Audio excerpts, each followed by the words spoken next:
বলুন দেখি, আপনাদের সাথে একটু গল্প করি।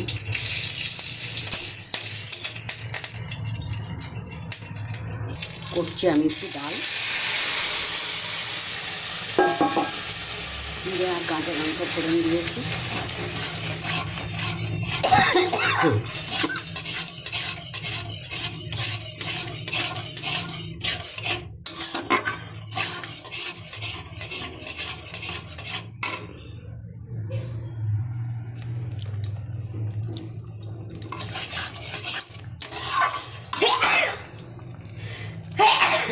বাবা,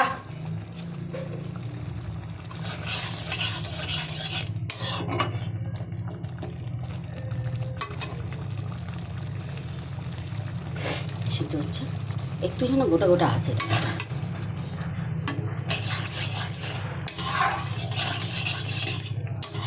ডাল রান্না আর বলবো, আপনারা প্রত্যেকেই ডাল রান্না করতে জানেন, আর আমার চেয়ে ভালোই জানেন। তবুও আমি ডালটা রান্না করলাম, তাই আপনাদের দেখাচ্ছি।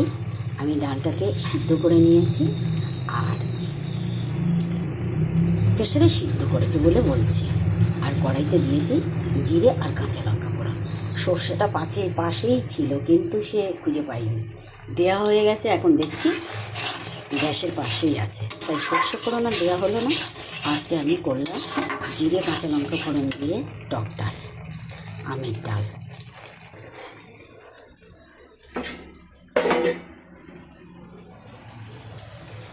আমি দিয়ে দিচ্ছি কিছুটা আম সিদ্ধ করা, দিয়ে দিলাম। দেখুন,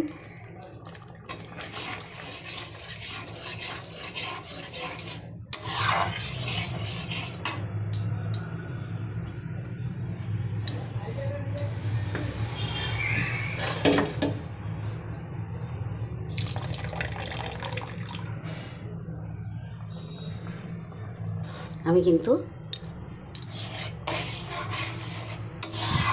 চিনি দেবো না টক ডালে, চিনি ছাড়াই করব।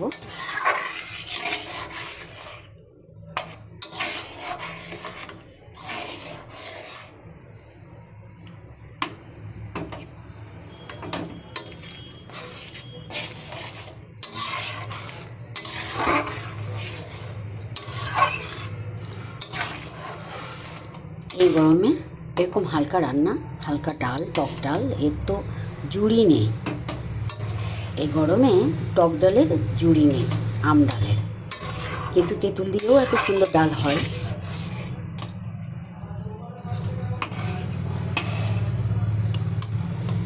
আমি আমগুলোকে গেলে দিলাম।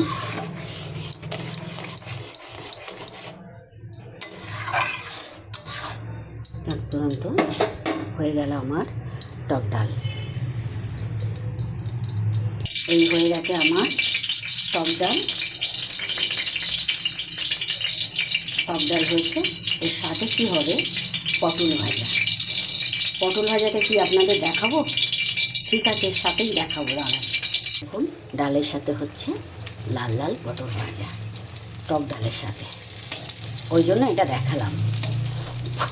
পটল ভাজা আমি শেখাচ্ছি না আপনাদের, শুধু দেখাচ্ছি যে পটলটা ভাজলাম টক ডালের জন্য।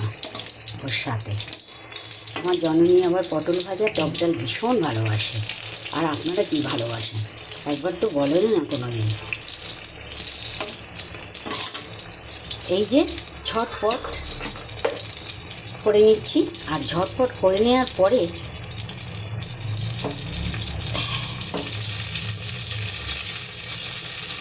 আমি সারাদিনই রান্না করি, বুঝলেন?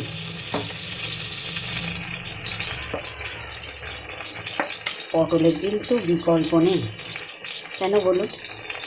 পটল আপনি পটলের চিংড়ি মাছ দিয়ে করুন, চিংড়ি মাছের এই পটলের আপনি খালি ঝাল করুন, পোনা মাছ দিয়ে ঝোল করুন, পটল তেল করুন, পটল পোস্ত করুন, সব কিছুতেই সুন্দর।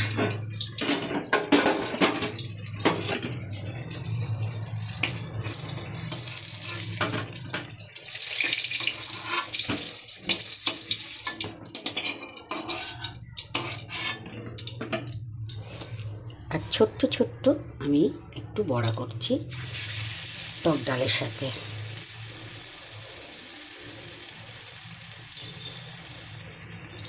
পেঁয়াজ দিয়ে,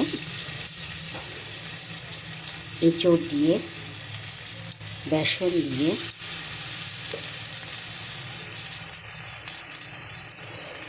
কালকে এঁচড়ের রেসিপি করেছিলাম, তাই এঁচড় একটু বেশি ছিল, তাই সেই এঁচড়গুলোকে আজকে বেসন দিয়ে পেঁয়াজ দিয়ে এঁচড়ের চপ করছি। চপ যেমনভাবে করে তেমনভাবে তো করছি না, তাই চপ বলাটাই একটা কেমন লাগে, বড়া একটা। এর মধ্যে আমি পেঁয়াজ দিয়েছি, বেসন দিয়েছি, আর লঙ্কা আর দিই। এরকম দারুণ একটা গন্ধ বেরোচ্ছে এটা দিয়ে। আমার এই গন্ধটা ভীষণ ভালো লাগে। এই দেখুন পটল ভাজা হয়েছে, আর হচ্ছে এঁচড়ের চপ।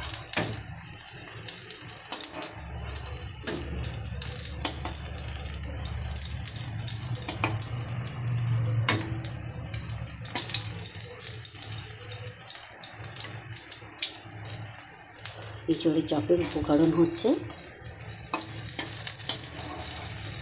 এঁচড় গোটা গোটা করে কেটে সিদ্ধ করে ম্যাশ করে নেবেন, তার মধ্যে দিয়ে দেবেন একটু বেসন, ছোট্ট ছোট্ট করে পেঁয়াজ কুচি, ছোট্ট ছোট্ট করে আদা কুচি, আর ছোটো ছোটো করে কাঁচা লঙ্কা কেটে নেবেন, আর দেবেন বেসন। মিষ্টি না দিলেও হয়, তবে যারা মিষ্টি বড়াই টড়াই খায় তাদের দিলে ভালো লাগবে। অল্প করে দেবেন লবণ, হলুদ পরিমাণ মতো দিয়ে একসাথে মেখে কিছুক্ষণ রেখে দেবেন, শুকনো করে মাখবেন। এই দেখুন আমি করেছি, কেমন লাগছে দেখুন। গোটা কিছুটা রসুন কুচিয়ে দিয়েছি। আমি এগুলো আপনাকে দেখাতে পারিনি, তবে আমি মুখে বলছি। একসাথে মিক্সড করে আপনি কিছুক্ষণ রেখে দেবেন। দেখুন রসুন কোচানো আছে, পেঁয়াজ আছে এর মধ্যে, একটু কিছুক্ষণ রেখে দিলে 2 মিনিট 15 কিংবা আধা ঘন্টা এরকম রাখলে সুন্দর হবে। আর আপনি ডালও দিতে পারেন এর সাথে।